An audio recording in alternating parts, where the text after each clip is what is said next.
Salam sejahtera untuk kita semua. Pelajaran sekolah sahabat dengan tema utama Misi Allah, Misi Saya.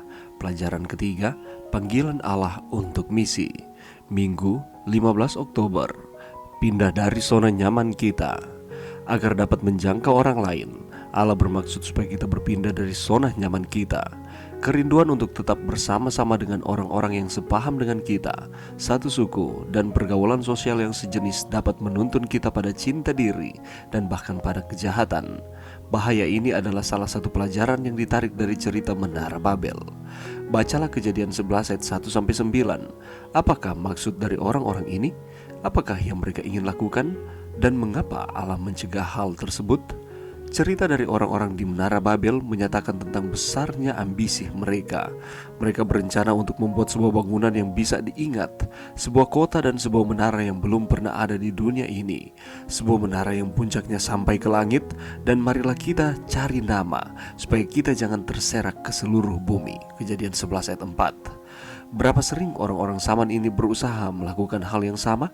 Tidak peduli apakah melalui politik, seni, bisnis, bahkan melalui agama. Ada di antara mereka yang ingin membuat nama mereka besar bagi diri mereka sendiri. Pada akhirnya, betapa sia-sia dan tidak berarti usaha-usaha tersebut. Kitab suci mengatakan dalam Kejadian 11 ayat 4 bahwa orang-orang ini ingin membangun menara tersebut supaya mereka tidak tersebar di seluruh bumi. Mereka mau berkumpul bersama untuk alasan cinta diri mereka sendiri. Tetapi Allah memiliki rencana lain. Orang-orang ini disatukan juga dengan pekerjaan ini. Tetapi Ia berfirman, mereka ini satu bangsa dengan satu bahasa untuk semuanya. Ini barulah permulaan usaha mereka. Mulai dari sekarang apapun juga yang mereka rencanakan, tidak ada yang tidak akan dapat terlaksana. Rencana ambisius dari orang-orang ini sesungguhnya jahat adanya. Walaupun kitab suci tidak mengatakan hal itu secara eksplisit, Ellen White mengatakan bahwa mereka tidak percaya kepada janji Allah, bahwa Dia tidak akan pernah lagi memusnahkan bumi ini dengan air bah. Mereka bermaksud untuk membangun apa yang mereka anggap aman daripada percaya pada firman Allah.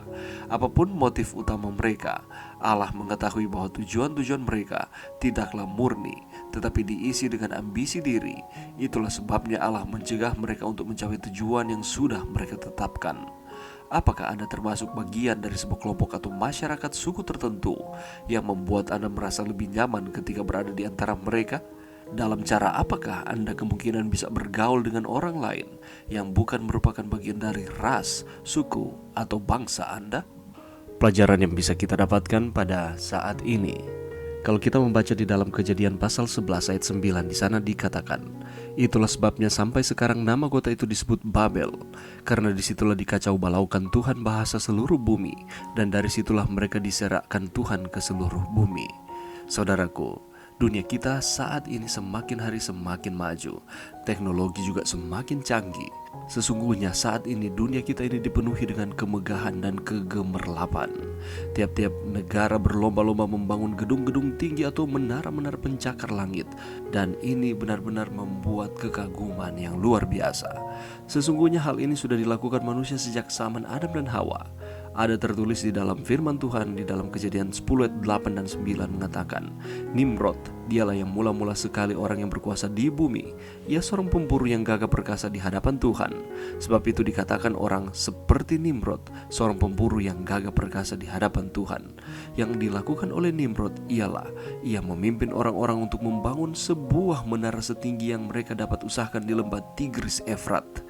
Ayat 4 di dalam Kejadian 11 mengatakan, marilah kita dirikan bagi kita sebuah kota dengan sebuah menara yang puncaknya sampai ke langit, dan marilah kita cari nama supaya kita jangan terserak ke seluruh bumi.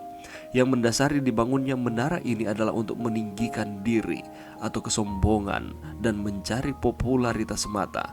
Bahkan mereka rela untuk tidak mendengarkan akan perintah Tuhan dan membangun akan menara ini. Allah tidak suka terhadap orang-orang yang meninggikan diri atau berlaku sombong. Karena itu apa yang dilakukan oleh Allah, Ia mengacau balaukannya. Pada akhirnya Menara Babel tersebut tidak berhasil dibangun seperti yang mereka inginkan, yaitu puncaknya sampai ke langit. Sebab Tuhan telah mengacaukan bahasa mereka ke dalam berbagai bahasa. Dari sanalah semua bahasa di dunia berasal, ketika Tuhan mengacaukan bahasa mereka dan menyerakkan mereka. Dan kata Babel berarti kekacauan. Pada saat ini banyak orang sangat haus akan ketenaran, popularitas, dan kejayaan. Dengan kemampuan yang dimiliki mereka berusaha meraih semua yang diinginkan, dan ketika itu terwujud, lupa diri, melupakan siapa pemberi berkat, yakni Allah itu sendiri, dan menjadi sombong. Oleh sebab itu Allah sangat membenci kesombongan dan keangkuhan, karena Yesaya 2 ayat 11 mengatakan, manusia yang sombong akan direndahkan dan orang yang angkuh akan ditundukkan. Allah merindukan supaya umat-umatnya selalu rendah hati dan selalu bergantung kepada Tuhan. Kita harus berani untuk keluar dari zona nyaman kita. Peristiwa Babel memberikan pelajaran kepada kita. Mereka menginginkan supaya mereka tetap ada di dalam zona nyaman mereka dengan mendirikan menara Babel. Tetapi Allah tidak mau seperti itu. Allah menginginkan kita supaya kita keluar dari zona nyaman kita. Kita menjangkau saudara-saudara kita. Kita menyampaikan akan firman Tuhan kepada setiap orang yang kita temui, dan kita dapat bergaul dengan orang lain yang bukan merupakan bagian dari ras, suku, dan bangsa kita. Karena Injil kekal bukan hanya untuk kita saja, tetapi kepada setiap orang yang percaya kepada Tuhan. Mari berdoa. Terima kasih Tuhan atas firman-Mu pada saat ini. Bantu kami Tuhan untuk kami dapat belajar dari pengalaman orang-orang yang mendirikan menara di Babel, supaya kami tidak cinta diri, kami tidak sombong, dan kami tidak hanya berfokus untuk tinggal di zona nyaman kami. Bantu kami Tuhan untuk kami terus setia kepada Tuhan. Ini doa kami di dalam nama Yesus. Amin.